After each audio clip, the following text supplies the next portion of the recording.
Absolute tragedy in the Channel. It didn't have to happen. Nobody needed to be desperate enough or thought they were desperate enough to get on a flimsy dinghy made for a fraction of the number of people who were on board to go across treacherous seas in November. Those people have died. Is this a game-changing moment? And if so, what needs to change? Well, it's not the first migrants to die in the Channel this year. It's just a huge number at one time. And if action isn't taken, it will happen again. And the challenge for the French government is, will they accept a returns policy? And what I mean by that is migrants that come to this country and arrive on our beaches, if we look after them, give them a cup of tea, give them warm clothing, and then put them on the ferry back to Calais, and if the French accept that, then it would end within a short period of time the route across the Channel, because it's only being done because these evil smuggling gangs are making thousands and thousands of pounds out of these vulnerable people. And if you shut the route down, there'll be no reason for people to cross the Channel, because if you cross the Channel and know you're going back to France, why would you pay people smugglers money? So that's the challenge. And if the French would accept that, I think we could move forward very quickly on this issue. I mean, talking about putting more people in France to stop the dinghies being launched, well, that's a good thing, but it's not solving the problem. The real way to solve it is make the route unviable and make it of no interest Well, you to say making it smugglers. unviable. The reality is we've actually got no more asylum seekers or migrants or refugees or whoever they are, economic migrants, whatever they are, whoever they are. We still don't want anyone dying in the Channel.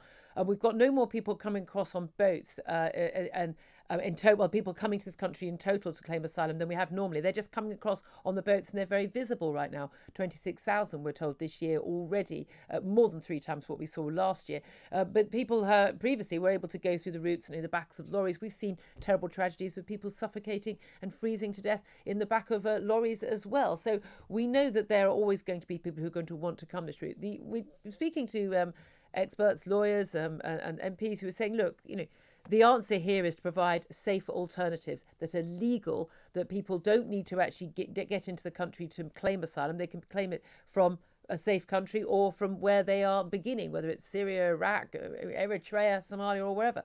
The reality of that, though, is that you would see a huge number of applications and a huge number of claims. And at that point, you then have to answer the question, how many of those are we going to accept? Do you know what the number is?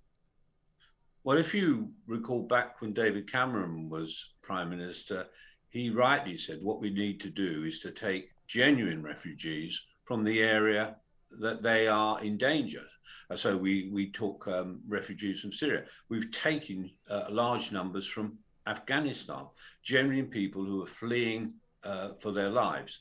I'm afraid many of the people coming across the Channel are just economic migrants, which are paying smugglers to get them into this country because they think they have a better life here than they would in France. Now, if they're genuine asylum seekers fleeing for their life, the first safe country they come into is where they claim asylum. So I think you can talk about the broken asylum system, and the Home Secretary is dealing with that in the Borders Bill. But if you look, I spent years fighting human trafficking. The way to stop this route is to make it unviable, because if they can't make money out of it, the people smugglers will disappear on that route. But if you want to save lives, that's what you have to do. they'll simply go to another route. They'll go to the beaches, in the Netherlands. So they will. There is so much money to be made, and there are so many desperate people who are not going to be able to be granted asylum.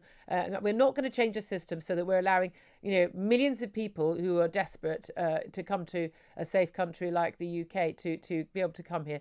There will always be people who are going to have to seek to go through an illegal route, and the people smugglers will always be available for them. When we talk about France, of course, there are other countries in the EU where they will come, you rightly say, Netherlands or Belgium. You have to have a returns agreement with those. It might be better actually to just have a returns agreement with the EU. When the withdrawal agreement was being negotiated, I understand the British government suggested that to the European Union. It was rejected. Yeah. You are right to say that there will always be smugglers, but what you have to do is make it difficult for them. The more difficult you make it, and the more of these gangs you can break up, the less smuggling there will be. These are the most evil people on the planet. They didn't care. The gangs didn't care that these people died in the Channel. Just all they were worried about is whether they'd got paid. These are. They got paid either way. Doesn't make a difference to them whether people drown, get turned back to France, or end up in the UK safely. They still got what they would have earned roughly £100,000 from that one boat. There's too much money in it. Peter Bone, thank you so much for joining us.